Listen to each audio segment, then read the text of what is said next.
Let's unpack epistemology, ontology, and axiology. I would like to give this lesson a little warning. Please do not throw these words around at parties. There is no quicker way to kill the mood than to mention these three terms. Please only bring them up in class or around your academic friends.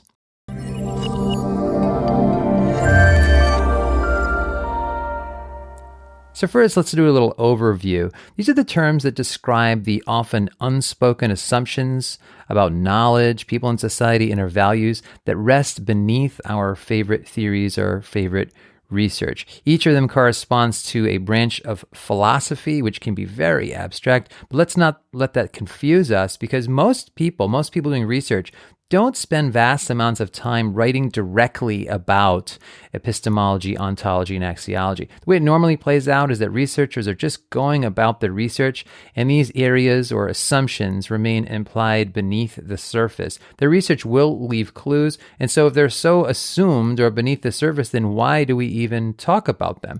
Well, understanding these three areas will help us gather a better appreciation and be able to compare and contrast different areas of research at a much more sophisticated level. So there is some payoff here. So let's start with epistemology. We'll go from general to specific. This is a branch of philosophy that studies knowledge or knowing. They ask questions like, how do we know what we claim to know? That's the classic epistemological question that you'll see in a lot of theory and research textbooks. A researcher might assume, for example, that knowledge is already out there just waiting to be discovered. And so it's our job as researchers to uncover this universal, unchanging, and absolute truth.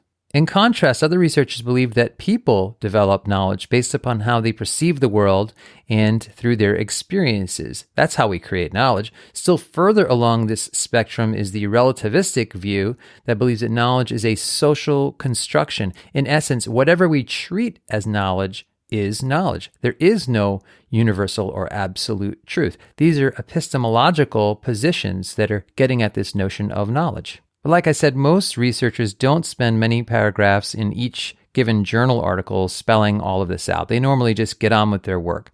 But their research will leave clues. And I see that epistemology is most evident in the methods that they use to conduct their research. In other words, if they assume an objective reality, objective knowledge exists out there, then they will approach it that way. For instance, some organizational researchers do climate surveys. These are quantitative surveys driven by a statistical analysis. And the idea here is that if you ask the right questions, you'll get reliable and valid answers. And the results are meant to give you a snapshot of how things really are. In other words, there's an objective reality out there, and our survey is trying to show it. In contrast, there are other ways to get at knowledge, other beliefs about the best way to know something. For example, the ethnographic method believes that to really understand, to really know, you have to experience something for yourself. You can't study culture from the ethnographic standpoint, for example, from a distance. First-hand knowledge gained through experience is the best way to know. These are epistemological kinds of issues. Next, let's explore ontology. Again, we'll go from general to specific. This is the branch of philosophy that studies the nature of human beings. What is the nature of our existence as individuals in society, in the universe? Who are we? What are we here for? These are ontological questions. For example, do we make real free will choices? Do we make choices that influence the outcomes? Or are there forces that are determining our outcomes that are beyond our control? Another ontological question would be this: are we best understood as individuals, or is our nature best viewed as being part of a group, part of a social system?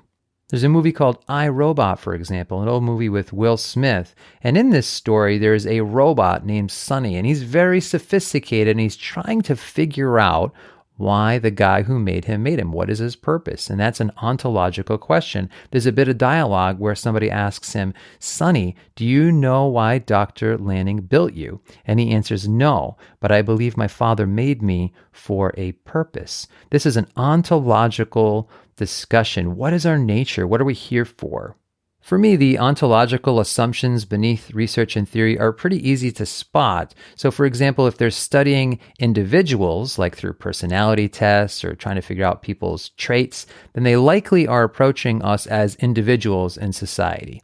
If they are studying groups and relationships, then they are likely assuming that people are best understood in groups and relationships, like through the communication field or sociology.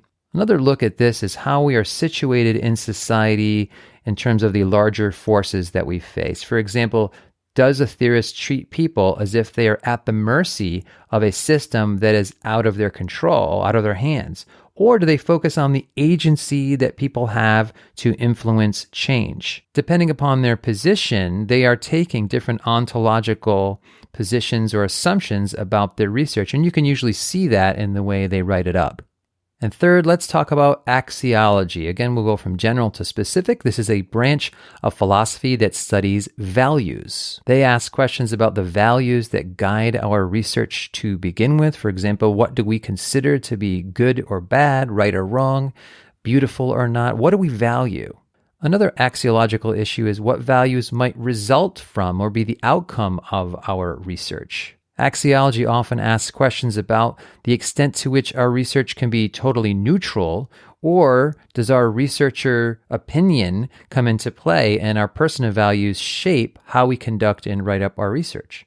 Also, should our research be seeking merely to understand what we are studying, or should we be studying something with the goal of changing society for the better?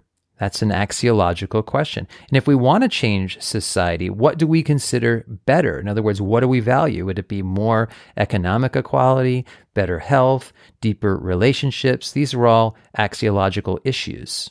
Sometimes researchers and writers are pretty obvious about this, but not always. Martin Buber is a guy, he's a communication philosopher, and he's been very obvious about this. He talked about an ethical approach to communication that contrasted with a more mechanistic approach. So he talks about I, it, meaning I am a person, but you, it, are an object. But we really should strive for, as often as we can, I, thou communication, where I am important in the communication, but you're a thou. You're also important. You have inherent dignity. You're special as a human being, and I should treat you that way. We should connect through dialogue. See, he has an explicit value for other people, and it's going to shape the way he does his research.